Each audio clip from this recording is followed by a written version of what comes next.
Fan Sports Network 1051 and 1080. The Fan. Here's your host, Luke Anderson. Hey! Happy Tuesday, everybody. I hope you are having a wonderful start to your afternoon. We couldn't be more excited to have you with us. Yesterday was a great Sports Monday. Tons of stuff to talk about. We got jokes. We got Jordan Schultz. Schultzy, how you doing today, bud? You know what? I'm happy to be on the air. Oh, yeah? Without a Mariners playoff game Yeah, happening at the same time. I I'll tell need you. a little bit of a break from my adrenal glands, but happy to be in, man. Happy Tuesday. I don't want to say you were struggling yesterday, but you have a tendency to live and die with every at-bat, every pitch, every instance that's out there, bud. Especially in the postseason, man. Yeah. We've never been, on the precipice of this happening now. 2 games away from the World Series. You know what I realized? Just You know what I realized the other day is the last time the Mariners were in this situation, I was too young to drink. yeah.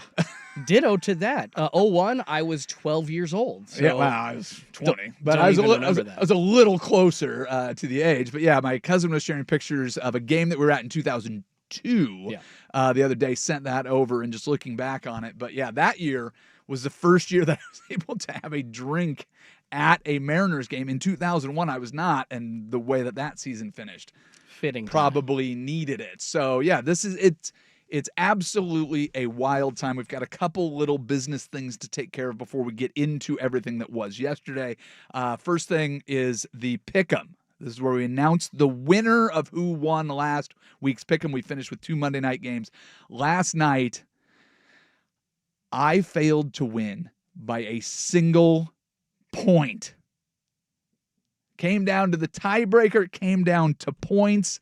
I was 10 points off the total, and sales guy Kurt was 9 points off the total. So he ends up winning the Pick'em. You're supposed to be the expert, bro. What No, are we I'm not. doing? No, I have What are we said- doing? You're I a have fearless said- leader. Well, I got close. There's a lot of people tied at 11. I was the only one that had the Bears. If I would have just made that the tiebreaker, but you have to total up the points. You have to total up the points, both sides, and he had the wrong team, but he had a closer number. He had 24 on the nose. He was close on the other one. So there you go. He gets the big door prize. It'll be more fun to see if we can get him to join us for the Pick'em or record some of his thoughts or whatever. He just has to walk, across the building. Now, the question is, where will I be broadcasting from on Thursday? Because I think I need to get to Seattle to watch Game 4. So you mentioned it. After everything that happened yesterday. So yesterday you got walk everybody through. And I know that from the outside looking in, people were able to watch you on YouTube yesterday all day. They got the first hour of the baseball game yesterday when you were on with me. The rest of the baseball game concluded while you were on the air with Primetime. Yeah. And so we got your initial reaction. Now that you're a little bit removed from it, Mariners win 10-3. It is obviously a great win in franchise history. As you mentioned, 2 games from going to their first ever World Series. All other baseball fans are like, yeah, what's the big deal? You're going to the World Series. As a Seattle Mariners fan, next year is their 50th anniversary. So for 49 years, I know you haven't been here for all of them, but has your dad been a fan the entire time? Is this something you inherited? Is this the grief that generations of Schultzes are with you on the journey? I think I'm actually the start of the Mariners fandom in my household. My dad kind of followed them, but for some reason, just as a kid, I really took to baseball and basketball as sports on TV. Yeah. And then as, I was becoming of age to really understand what's going on in the world of sports, 11, 12 years old, 2001 happened and the Mariners tied the all-time regular season wins record with the 19-whatever Cubs. And it was obviously a great time, and I still remember people anywhere we went that year being like, man, the Mariners already have 90 wins and it's August. It was just a special time. So I think that kind of started my fandom, and my dad and I have connected, with those kinds of games and these kinds of heartbreaks ever since. And it's just finally fun to, I was getting texts from him yesterday, as the evening went on last night, feel a little bit more comfortable. Yeah. Like for the first time all playoffs. Like you're right, I've been living and dying with every pitch. You know, after that second 2-run jack, there were 2 3-run Yep. jacks, and I guess it was like the second one in as many innings from Josh Naylor is what I'm talking about. Like Sure, the 2-run home run that Yeah. Naylor added. So, Exactly. And putting them up, I think, 8-3 at the time. It was a pretty good feeling like, okay, I can kind of focus on just hanging out with Rob here and doing prime time. So I need a couple more of those games before the World Series, man. I'm praying for that. But I do think that the Mariners just outplay the Blue Jays in every facet of the game. well, I mean, certainly yesterday they did, but this is baseball. You've watched baseball before? I do know that anything can change on one swing of the bat, sir. Well, One. I mean, just go back to the Tigers series. I mean, you have a close win in Game 1 against Toronto. You have a big win in Game 2. I realize it was not the same pattern, but against the Tigers, you lose extra inning games, you win a close one, you win big. The next game you come out and you lose big. So I'm not trying to suggest to you that you need to get ready for the roller coaster right now, but don't be terribly surprised. The Blue Jays beat the Yankees with blunt force. They came out and absolutely raked. Yeah. Do I expect that to happen? Am I rooting for that to happen? No, I am not. But let's just ride the wave and enjoy it. The best thing about baseball is it ends up being these mano-a-mano at-bats, these mano-a-mano moments where you just have a guy who needs to go and do something in a big moment. The funniest thing to me about this baseball season is how it started before they actually got into the regular season, before they even got into spring training. The Mariners were listed among the worst teams for their offseason moves. A team that actually went backwards, a team that had missed the postseason by 1 game in 23 and 24 after barely making it in 2022, was a team that had the best pitching staff in baseball in 2024. Just needed to add bats. And the only thing that they did was re-sign Jorge Polanco. And everybody that had a voice in sports took a big dump on your Seattle Mariners. Because Jorge Polanco was beat up all of last year. They weren't even sure if he was going to be able to play in the field. He certainly wasn't ready to be an everyday third baseman at the beginning of the year. At the beginning of the season, he wasn't even hitting right-handed. No. He was only taking left-handed at bats. So everybody that knew anything about baseball knew that that was a big mistake. He is now the only player to have 3 games in a row where he has a go-ahead at-bat in the 5th inning or later in the postseason. Clutch up, man. 3 times. I don't even know if that's his best game. He had 2 home runs against Tarek Skubal. From the right in side game of the 2, plate, by the way. From the right side where he couldn't even hit. Exactly. I mean, the whole thing has been, you do not want to pitch to Jorge Polanco. Hip, hip, Jorge. I like that. Yeah, well, It's trying to get just that going. quickly. I know we got to get to. We always have things to get to. I- Don't you worry about I- what we have to get to. It's like I know we got to get going, but You're good. There's just so many hitters in this lineup right now because it's not just Jorge's obviously been the big guy in those big moments, but Julio showed up yesterday with that 3-run home run. Cal the For day sure. before, and on top of that, with that game-tying home run, has been hitting close to 400 throughout the playoffs. J.P. Crawford has been hitting near 300. When you look up on the screen and you see Eugenio Suarez on base multiple times during the game, you know that the Mariners lineup is going top to bottom. The funny thing is, so do you have any idea how many strikeouts the Mariners had yesterday? 2? 14. Well, I didn't even. I mean, I was obviously not paying it. So Well, they no, still of course. struck out a ton. There's still a boom or bust offense. So Yeah. yeah, and again, you know that I am all in on this. I could not be more excited. You and I both have our tickets. We're ready to go to the Fall Classic if we get to that point. We're ready. We're ready. This is the time. This is the Mariners team.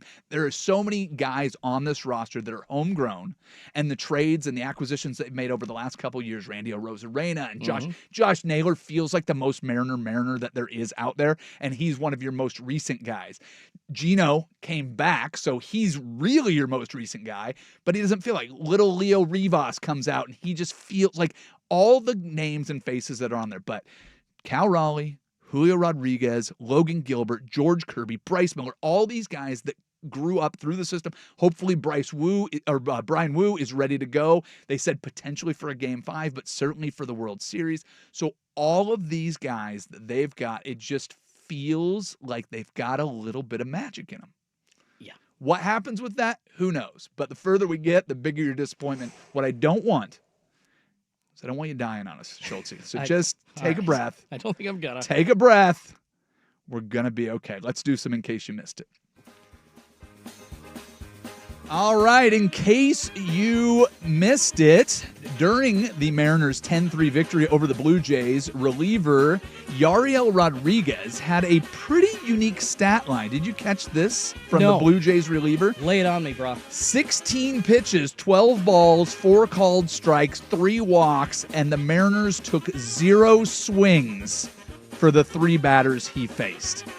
I mean, I know you need a joke here in a second, but wow, 14 strikeouts you were just saying to now they let this guy just walk them on base. That's insanity. They did not take a swing on any of the 16 pitches. It was one of the least impactful athletic performances since Ryan Leaf's entire career.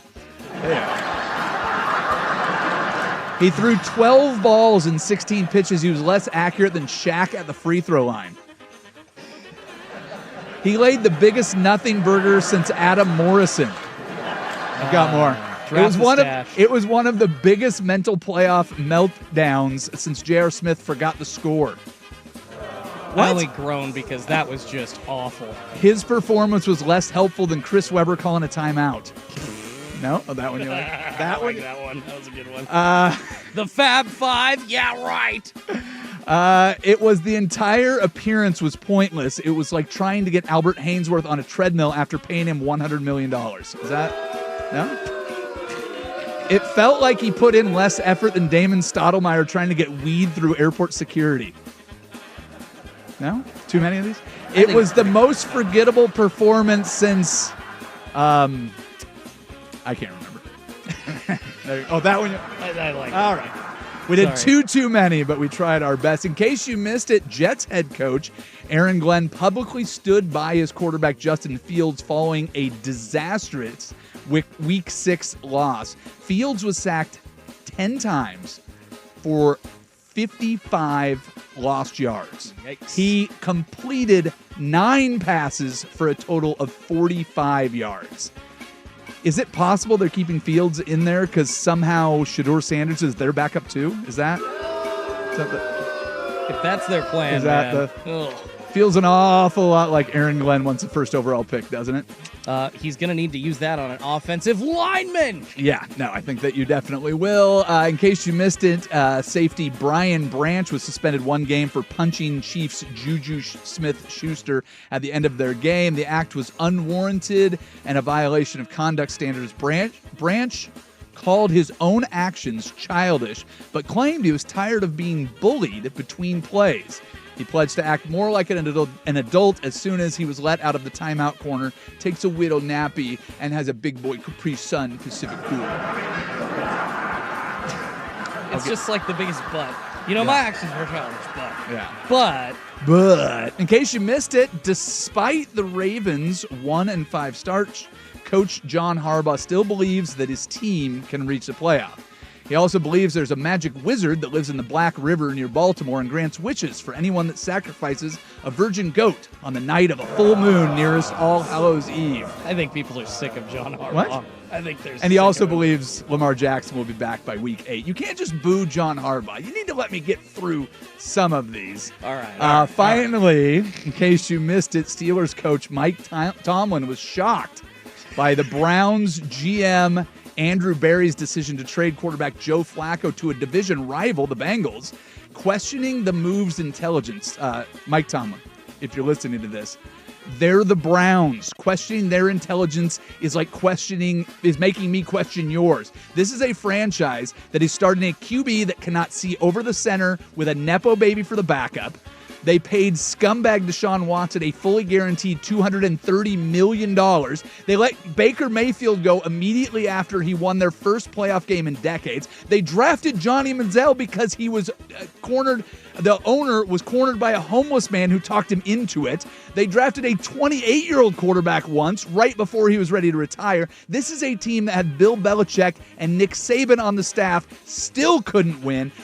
This is an organization that once projected their Twitter feed onto a wall at the team facility using the hashtag DP, thinking it could only possibly mean dog pound. It did not. Mike Tomlin. They didn't trade Joe Flacco to the Bengals because it was a smart move. They traded Joe Flacco to the Bengals because dumb is what they do. Like, do you They're called the Browns.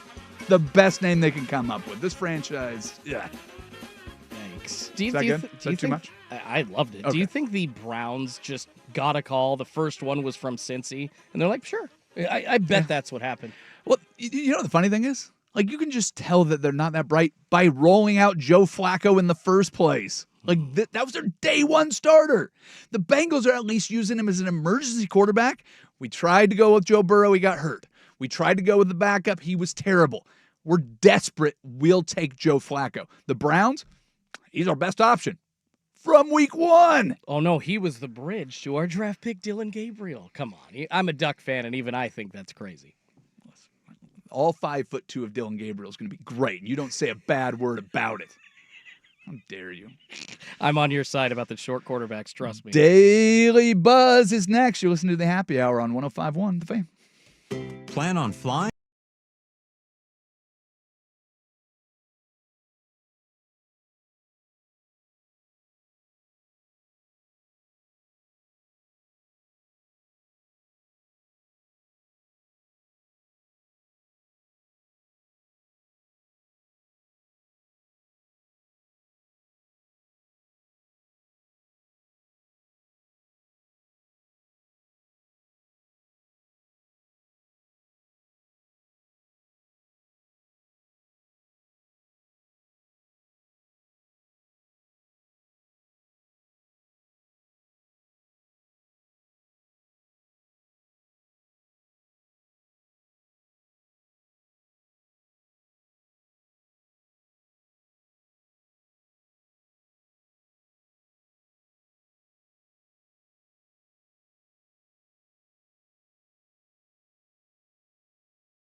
Top headlines, trending topics, and trivial matters that got our attention. It's the Daily Buzz on the Fan Happy Hour. The Buzz.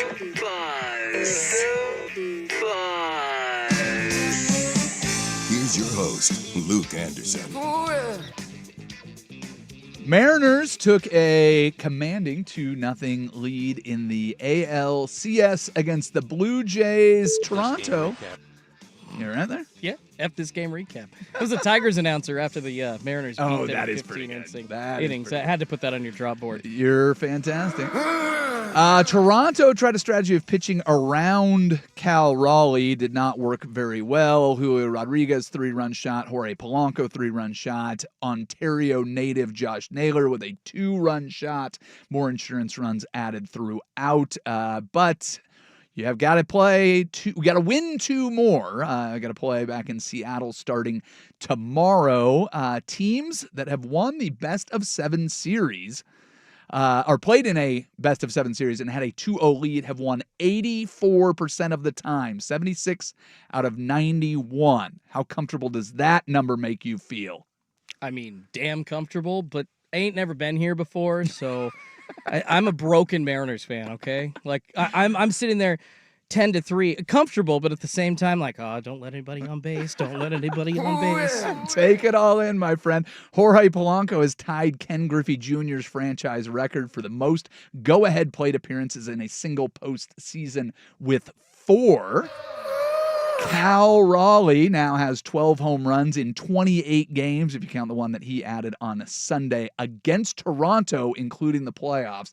He absolutely owns them, and so far in this series, the Mariners bullpen has allowed 1 run over the first 2 games. Thank God for Edward Bizardo. But Edward Bizardo has been the best pitcher, perhaps, in the last 3 games. He was so good on Friday. He was so good in game 1 and game 2. He's just... Well, it's crazy. He doesn't have swing and miss stuff either, but the movement on his pitch is just it locks hitters up and gets them into trying to protect the zone, and they'll just pop out. It's great. It works, and it works really well against Toronto, who's a contact team. Yes, exactly. I mentioned that the Mariners have struck out 14 times, but when they hit it, ball go far. When you hit it off of Bizardo, it do not go far. So there you have it. The Buzz. Elsewhere in baseball, kind of a wild one last night. Blake Snell was murderous for the Dodgers. He goes out and was the first pitcher since Don Larson to face the minimum through 8 innings in a postseason game. I mean, watch out, dude. 8 shutout innings, 1 base runner, 10 strikeouts. That is pretty good. Freddie Freeman broke the scoreless tie in the 6th with a home run. The final is the Dodgers 2, the Brewers 1.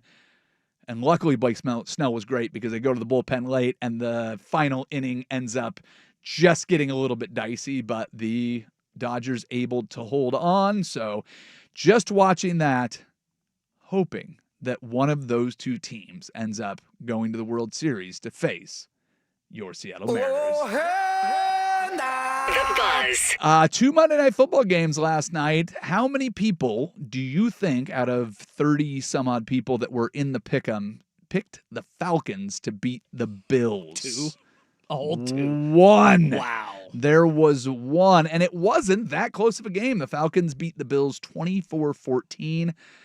Michael Penix Jr. not getting benched anymore. Just a few weeks ago, it felt like it was going to be Kirk Cousins because he couldn't do anything. And then he bounces back and looked great. Bijan Robinson, 238 scrimmage yards, 81-yard touchdown run during the game. Robinson is only the 2nd player since 1991 to reach 450-plus rushing yards and 300-plus receiving yards in his team's first 5 games of the season. Josh Allen was sacked 4 times, pressured on 47.1% of his dropbacks. So this is a Falcons team that went out and decided that if they were going to win football games, let's do it from the defensive side. Raheem Morris, defensive coach. Let's get some pass rush. They used all their draft capital, early rounds to go out and improve their defensive pass rush, and seems to be pretty effective. The Bills' defense not nearly as effective. They allowed 335 yards in the first half of last night's game. Are you worried about the Bills? I mean, I personally don't care much about the Bills. I understand, but Yes. the Bills, I think, I don't want to speak for everyone, but I think the Bills are a sentimental favorite for a lot of people. They have been little brother to Patrick Mahomes and the Kansas City Chiefs. Included in that realm is Lamar Jackson. The only guy that's broken through the Mahomes-Andy Reid wall has been Joe Burrow. So you've got two guys that are sitting there, and I think there's a lot of people that partly root for either the Ravens or the Bills. And I think a lot more people are on the Bills side. The Hard Knocks wrote me in. I watched more Josh Allen than I thought I would. They seem pretty likable, so I don't know. This is back-to-back losses now for the Bills, and the Falcons looked really good against the Bills, but haven't looked that great consistently to start the year. Well, I think that's been the worry about them is, are they going to have that window to compete with the Chiefs, or has it already closed? You know, they've almost climbed the mountain so many times now. I think that may be another reason why people are so fond of Buffalo and hate Patrick Mahomes. Just get it over the mountain once, damn it. But Well, I don't know. yeah. They've been on the ropes before, though, how many times in the last 5 seasons, and they've been able to get back. So I don't know, man. We're near mid-season. Like the story hasn't been finished yet, so I guess I'm not so worried maybe as other people are. They are second place in the division because they have the same record now as the Patriots and lost head-to-head. The Patriots. Hey, Mike Vrabel, good coach? I think so. The Buzz. Chicago Bears get a win over the Commanders. It is back-to-back 25-24 victories for the Bears. Did I see that correctly today in a headline? Huh? Yeah, who wins 25-24? But they did. So they beat the Commanders last night. Things went awry for Jaden McDaniels and the Commanders with a late fumble and a bad interception. He had 3 touchdowns, but not enough at the end when it mattered. He needed to hold on the ball a little bit better. The fun story last night, do you know how long kicker Jake Moody was active before the game yesterday? 20 minutes, just like ran to the stadium, I'm assuming. 7 hours. Oh, okay. Yeah, But close. So Close enough. DeAndre Swift had to introduce himself to Jake Moody on the sideline. Love it. Moody made 4 out of 5 field goals from 47, 48, and 41, plus the game winner last night. So just a ton of fun. And your final story, The Buzz. just 2 more worthless games before the start of the season, and they start to count. You have Blazers preseason action tonight. They're playing against the Warriors. Thursday, they've got 1 more against the Jazz, and next Wednesday, it's tip-off for real. You excited about this Blazers team? I mean, I'm excited with them, like, keeping Dame back on the bench. No, you should have just left it there. Nah. That was such a genuine reaction. You're like, let me try to fake it. Let me try to pretend, and we'll see if we can get there. Nah, That go did Dame. not There you go. There you go. did not go great for you. Ladies and gentlemen, let's walk over to the George McCoy at Warren Allen Sports Desk, see what we missed. You excited about this Blazers team? Dame's on the bench. Cool. They re-signed Chauncey, man. Of course I'm not excited. You don't like Chauncey I'm not a Billups. fan of That's your Chauncey. Well, he was terrible for 4.5 years and then had a great run But of no, 20 but his games. guys were hurt. They weren't trying to win. Did you not know what the strategy was? God, you sound like Bobby, Southeast Portland. Defend your Blazers. What's going on? you just sound perfect. Perfect Blazers caller. You're welcome. Happy to do it. All right, this update, by the way, brought to you by Grand Central Bowl Arcade and Sports Bar, your Ducks game day headquarters in Portland. Some news in the NFL today. Titans fired head coach Brian Callahan yesterday. Yep. Did not name an interim. That actually was released today. It's going to be senior offensive assistant Mike McCoy filling the job there in Tennessee. Taking over for Brian Callahan was actually the coach for the Los Angeles Chargers. Yep. Back in that time, it was the San Diego Chargers from 2013 to 2016. Made the playoffs in his first season, but had a couple of really bad years after that. Was let go, and now has the keys to Cam Ward and the Tennessee Titans. We'll see if they actually want to give him the job. It's kind of weird. We were talking yesterday about, Luke, how there's just so much dysfunction in that organization.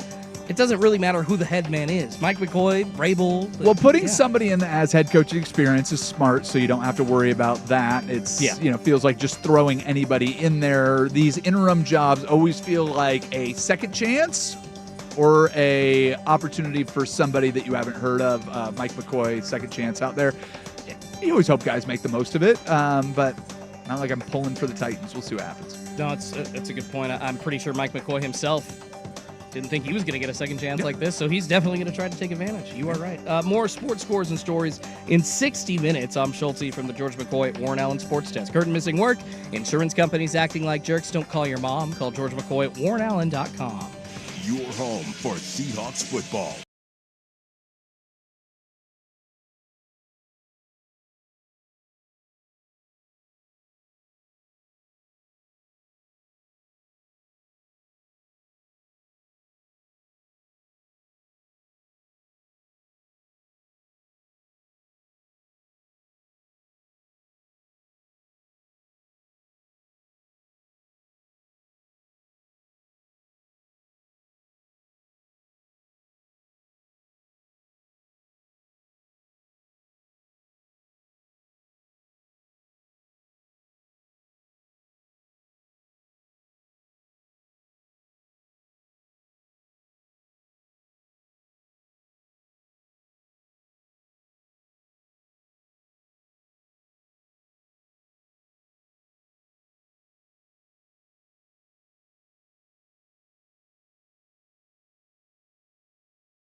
free. Bijan Robinson spinning down the sideline, still going. Can they catch him? They cannot. Touchdown, Falcons, 81 yards. Yeah, doubleheader on Monday Night Football last night. That was Bijan Robinson for the Falcons in their 24-14 victory over the possibly struggling Bills, like we were just talking about there, Luke. Robinson going off. That was an 81-yard run, as you just heard. 170-yard performance total on 19 carries, averaging almost 9 yards a carry. Raheem Morris going on to call him the best running back in the NFL. Is he? No. He said best player. Oh, best player? See, I misread the quote then. Best player. At least that's what I saw. This is even crazier than I thought, Luke. So is he really on crack, or is he actually on to something? Wow, right? The best player. Right now, Bijan Robinson, so this is after 5 games for a Falcons team that's okay. He is averaging 164 total yards from scrimmage per game. That would put him on pace to break the all-time record in 15 games almost. Whoa. He'd be just shy after 15 games. He would have beaten the record by 120 yards if he goes 16 games. And by 17 games, he'll be at almost 2,800 yards. The record is the 2009 season from Chris Johnson. But this would crush the record in 16 games if he stays on this pace. Now, I know one of those games is almost 230 yards from scrimmage last night, but 5 games is a pretty good sample size, and if this Falcon team is going to continue to get better, that means they're going to be able to integrate him more into the offense. If Penix is throwing the ball better, then you can't just load the box and try to stop him running the ball. He might be on to something. I am officially on Bijan watch. All right. I think we're Team Bijan. Yeah. You're unhappy. Also, he wants to be a TV star, and I think he's on some TV show, if I'm not mistaken. Is it a dating TV he's show? Charming. No, I think he's like a full-on actor in some like Hollywood production. I believe it. Yeah. All right. Big. They're down and 1. Ball's on the ground.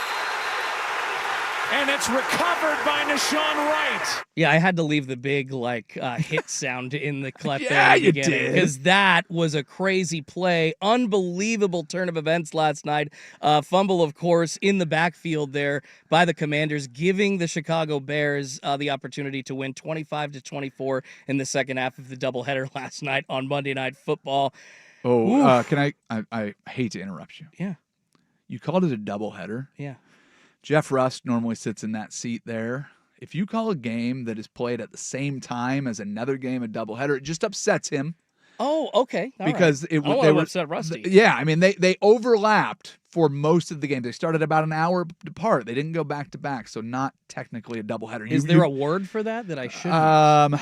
He used another word. Double dipper? I've heard double dip. Like get that double dipper out of my party, damn it. Yeah. Let's. I overlapping games. I don't know. He used some term, and now I'm at a loss. You threw me off with that, but I just wanted to stand up for my guy. Well, I appreciate. That's all you. I want to do. You may continue. I'm so sorry. No, you're fine. Simple question with that 25-24 win for Chicago. Did the Commanders lose that game, or did Ben Johnson and the Bears win that game? A lot of people high on Ben Johnson right now and how he's making the offense look. Well, and he's kind of shut up. I went on a bit of a rant, and I think he heard it. We haven't heard as many dumb comments from Ben Johnson lately. It feels like Caleb Williams is starting to get praise for being a good football player, not just a good athlete.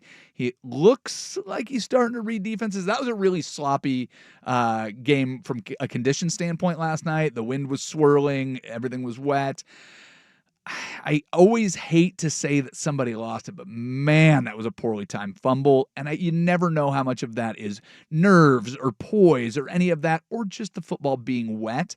But it sure looked like Jaden Daniels lost the ball before he even got to the running back, so the ball kind of flying at him. So you put it on the quarterback, and I know balls slip, but sometimes, the guy that drops it gets all the blame, and for good reason. I thought the Bears did a really good job being patient. They were smart. Caleb Williams ran when he had to. Their running game was able to kind of, get what they needed from a yardage standpoint to make the field goal as easy as they could for Jake Moody. So I will reluctantly give credit to the Bears for the victory, because you have to put yourself in that position. And if you get fortunate to get that turnover, even with a field goal by the Commanders, they still may have had a chance. So I will give credit to the Bears.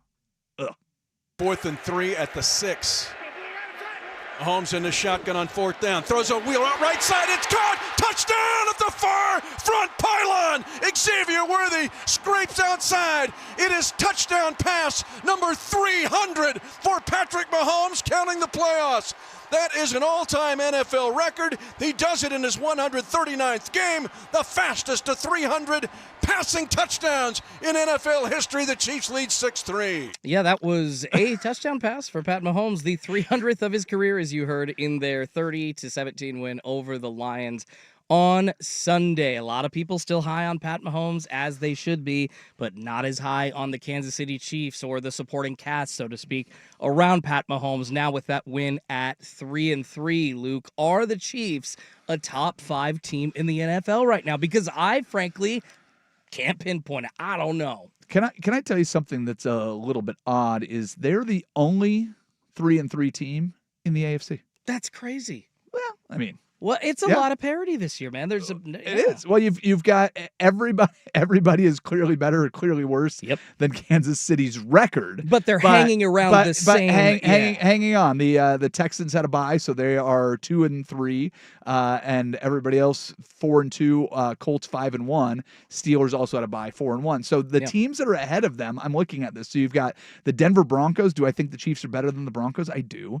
Jacksonville beat them head to head. Buffalo is probably even with them. Patriots beat them head to head. The Chargers beat them head to head.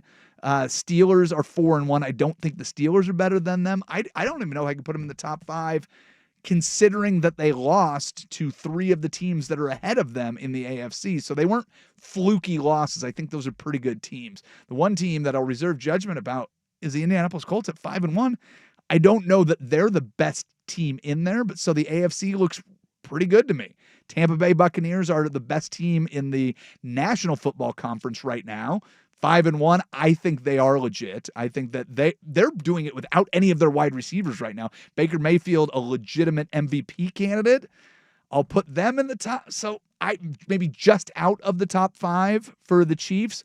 But guess who you don't want to play if they sneak in the side door of the playoffs or if they win that division outright? Because the Chargers came out of the gate looking good, stumbled, and I don't think the Raiders are going to do anything in that division. The Broncos, their defense is really good, but they scored 15 against the Jets? Was it 15-13 or something? I don't have the score in front of me, but it was the low offense score. has problems right It's definitely Bo Nix, not an MVP candidate right now. Got a little work to do, but that offense looks a little shaky. So I will not put them definitively in the top 5, but I will put them in the top 5 of teams you do not want to play if they get into the playoffs. And Muncie skies one to center field, hit well. This one's got a chance. Freeland going back to the wall. He leaps. It's in and out of his glove, but he caught it. And now chaos on the bases. Might have a play at the plate. The throw. Not in time. No, he's out. He's out. It's a forced play at the plate. And he is out. A wacky play last night for the Brewers. The Dodgers did eventually get the win. Just a crazy finish, but they lead that series 1-0. This was when the Dodgers had the bases loaded at one point, and that was like against the wall in center field. Sal Frelick makes the catch, but it bounces out of his glove. It almost looked like it bounced over the wall. That's the beauty of baseball, man. Still gets the out at home. The announcer doesn't even pick up on it. I mean, that might be one of the craziest plays I remember, Luke. Do you have like a specific wacky play from baseball history that sticks out in your mind? Because there's some that I think of on top of this too. That is the first ever 8-6-2 double play in playoff history. It's only happened like 6 or 7 times ever in Major League Baseball. So the reason it was a force at home is it bounces off the center fielder's glove, then off the wall, which means it is no longer a fly ball, and then it's actually scored as a ground out. Even though it never touches the ground, center fielder catches it, throws it to the shortstop, gets it relayed to the catcher. And the amazing part about that, the catcher knew it was a force play. He's standing there like a first baseman doing the stretch at home plate. It is a very close call. And then he walks down to third and tags the bag. So it was absolute chaos. You get that. The fun thing about baseball, and I've always said this, is the more baseball you watch, the more fun baseball gets. I've always said that the ultimate scenario, and I cannot describe this without the hair on the back of my arm standing up. Can you imagine going to a game that was 2 perfect games going into the 9th inning?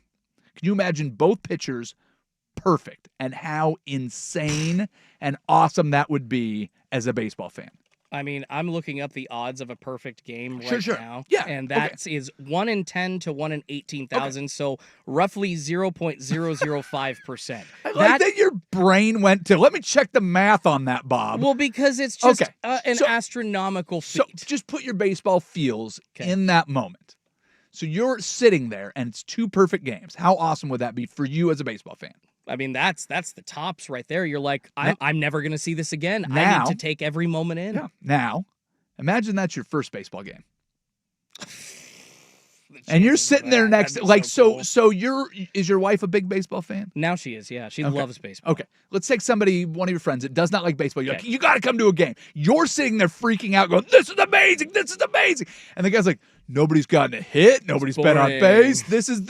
It would go quickly, but literally nothing happens. So the more baseball you watch, the more you appreciate these things that never do happen. My favorite play is the unassisted triple play. Happens like once every 30 years. Has happened like less than half a dozen times in baseball history. But the line drive to the bag where the runner is going, you get the tag, you get the out in the air, and you get the base tagged. That is my favorite play that happens super rare. So yeah, it's a silly game played by silly people and watched by sillier people, and I absolutely love it. It was fantastic. Yeah, my favorite play, the silly time that the ball bounced off of Jose Canseco's head and went over the wall for a home run when he was with the Blue Jays. And is it anybody better for that to have happened to? Oh, absolutely not. That's baseball. It's just, it's so perfect. It's angelic sometimes. You know what? I will correct you. It's wonderful because it's imperfect. Actually, speaking of The chaos, yeah. Well, speaking of imperfect in baseball, let's get to this last one. 2 balls, 2 strikes. Mariners down 1-0. 6th inning. Gosman. The 2-2 to Cal.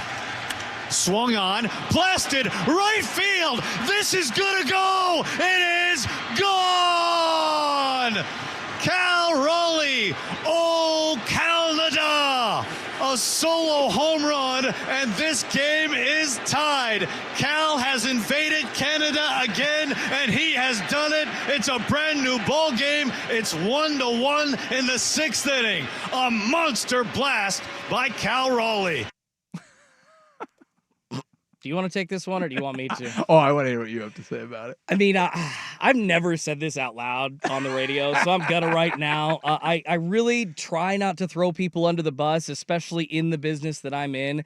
But Gary Hill Jr. is an example. That call is one of the worst calls I've ever heard for a home run. He is trying so hard, but it is awful. He's the perfect example as proximity getting you a job. He started off as the engineer, literally twisting the knobs for the broadcast, and then because Rick Riz is such an unbelievably nice, gracious person, allowed him to do a couple of games in the dead of summer a decade plus ago. Here he is making the Canada call. Oh my God, Luke, do you ever want to hear another home run call from him again? Because I don't. Damn. Damn.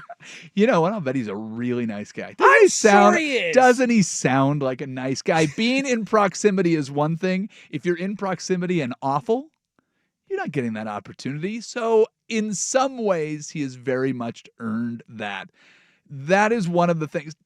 We could play the Chiefs call again. That guy tried to get so many stats into that one touchdown call. And that's annoying. But that's the beauty of baseball and football and basketball having their home broadcast, and the fact that you get it in the playoff, because Goldsmith goes into the booth too. They all take their innings. The game usually starts with Goldsmith. The middle innings go to Gary Hill Jr. and Rick Riz finishes it up, so he gets the great moments when Polanco hits a walk-off. It adds this magic to what you have, and they do a great job. So having somebody that's excited. You know what that made me think of that I'm very disappointed does not exist at T-Mobile Park yet? How is there not a big restaurant and a section dedicated to Cal Raleigh, and then we call it the Cal Zone, Oh, and they have calzones right behind it. I mean, that's Can we good. do that? Yes, I love calzones. So, I So- mean, yeah. you got Cal and Dom Canzone. Yep. There's you, multiple. you can have, it would be called the calzone, and you would have the Canzone calzone. Miles Masterboni would need his own calzone. You can do them with different themes, and you can have everybody stuff meat and cheese inside the bread in whatever format they want. I figure the calzone is probably just a cheeseburger wrapped in pizza dough and then baked. I think that's what it is. But how that doesn't exist yet. The other thing that I don't know if did we talk about this yesterday? If we did, I apologize. Did you see what happened on Friday? Did we talk about Humpy?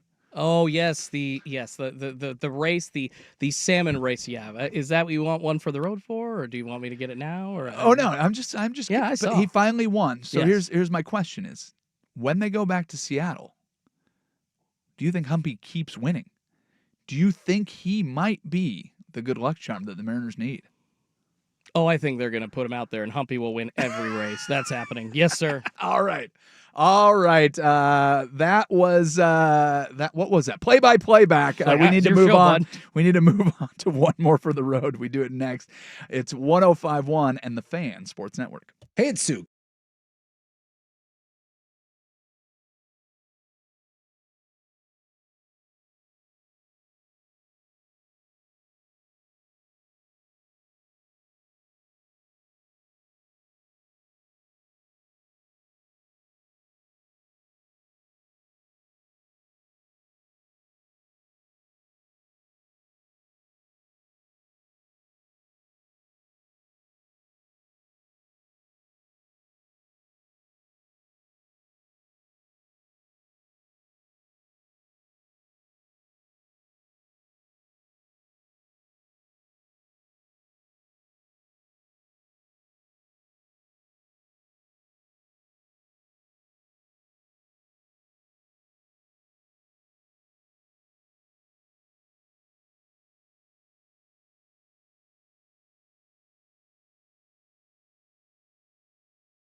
things up. Maybe you guys like what I have so far? Wicked woman, cool creams and misters. You gotta go spell me. Let's grab one more for the road. Come on, everybody.